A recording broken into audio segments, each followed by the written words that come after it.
लिंगापुर नामक गांव में जगन्नाथ करके एक आदमी रहता था। वो एक गाड़ी पर तंदूरी रोटी और हंडी मटन बनाकर बेचता था। वो बहुत ही टेस्टी रहता करके लोग हमेशा उसकी तारीफ करते रहते थे। एक आदमी, अरे वाह जगन्नाथ जी, यहाँ के जैसा स्वाद और कहीं नहीं मिलता। खास बोले तो उस हंडी में बनाया हुआ मटन करी का स्वाद लाजवाब है, ऐसा स्वाद कहीं नहीं मिलता। एक औरत, वहाँ उस मिट्टी के हंडी में कुछ जादू है, इसलिए इतना स्वाद रहता है। कितने भी बार खाओ और खाने का मन करता है, पेट भी भर जाता है पर मन नहीं भरता। ऐसा कहती है जगन्नाथ। ऐसा कुछ नहीं है जी, इस हंडी में कोई जादू नहीं है, बस आप लोगों का प्यार और आशीर्वाद है जो इतना स्वादिष्ट बन रहा है, इससे ज्यादा और कुछ नहीं। ऐसा कहता है। जगन्नाथ की लक्ष्मी करके उसकी पत्नी थी, उसके 2 बच्चे थे। जगन्नाथ रोज सवेरे गांव के आखिर में नदी के पास आता था। वहाँ पर नदी के बाजू का मिट्टी खोदकर अपने बैग में भरता था। उसको घर लाकर उसके छोटे छोटे मिट्टी के घड़े बनाता था। उसको अपने गाड़ी पर रखकर उसमें मटन बनाता था। उस मट्टी की वजह से ही उस मटन को उतना स्वाद मिलता था, ये किसी को पता नहीं था। एक दिन लक्ष्मी का भाई मुन्ना गांव में आता है। लक्ष्मी, अरे आओ भाई आओ, माँ बाबूजी कैसे है, सब ठीक है ना? ऐसा कहती है। मुन्ना, सब ठीक है दीदी, जीजाजी आप कैसे हो, हेलो बच्चों कैसे हो, ऐसे बुलाता है। जगन्नाथ, हाँ सब ठीक है, सब अच्छे है। क्या हुआ, तुझ पर पुलिस केस हुआ बोलते, उस दिन क्या हुआ? मुन्ना, मुझसे जलने वाले लोग मुझ पर झूठा केस लगाए, उससे ज्यादा कुछ नहीं। मैं तुम्हारे पास काम सीखने के लिए आया हूँ जीजाजी, प्लीज वो मटन कैसे बनाते हैं मुझे भी सिखाओ। जगन्नाथ, मुझे किसी की जरूरत नहीं है और तुझसे भी मुझे कोई काम नहीं है, ऐसा कहता है। लक्ष्मी, वो बेचारा कुछ मांग रहा है ना, उसको सिखाए तो वो भी अपने गांव में जाकर मटन रोटी बेचकर पैसे कमाएगा ना, ऐसा कहती है। जगन्नाथ अब पत्नी को क्या बोलूं करके हाँ कहता है।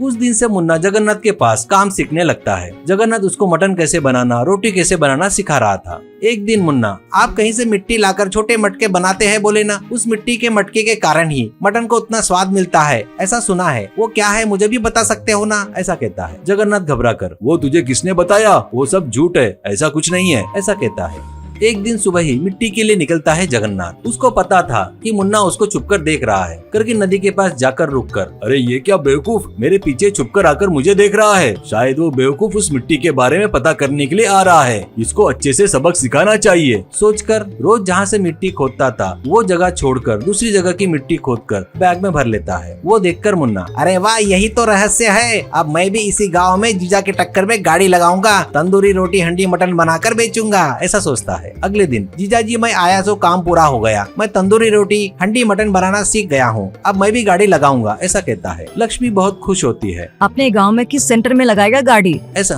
वो, अपने गांव में क्यों लगाऊंगा दीदी, यहीं पर लगाता ना मैं, और जीजाजी के आगे ही लगाऊंगा, ऐसा कहता है। जगन्नाथ, क्यों मुन्ना, यहाँ पर मेरी गाड़ी है ना, तू गाड़ी लगाएगा तो मेरा नुकसान नहीं होगा क्या, ऐसा कहता है। मुन्ना, वो मिट्टी आप कहाँ से लाते हो मुझे पता चल गया है, करके आपको पता नहीं, वो मिट्टी यहाँ मिलती है तो मैं अपने गांव में लगाकर क्या करूं, वहाँ पर गाड़ी लगाने वाला पागल दिख रहा हूँ क्या तुमको, मैं तुम्हारे से सस्ता मटन बेचूंगा और तब मैं ज्यादा पैसे कमाऊंगा, तुम्हारा नुकसान होता है तो मुझे क्या, कहकर चला गया। लक्ष्मी, क्या है जी वो ऐसे बातें कर रहा है, ऐसा कहती है। जगन्नाथ, देखा ना उसका असली रूप, इसलिए ऐसे लोगों को नजदीक नहीं आने देना चाहिए, वो गाड़ी लगाने के बाद देखता क्या होता है, ऐसा कहता है।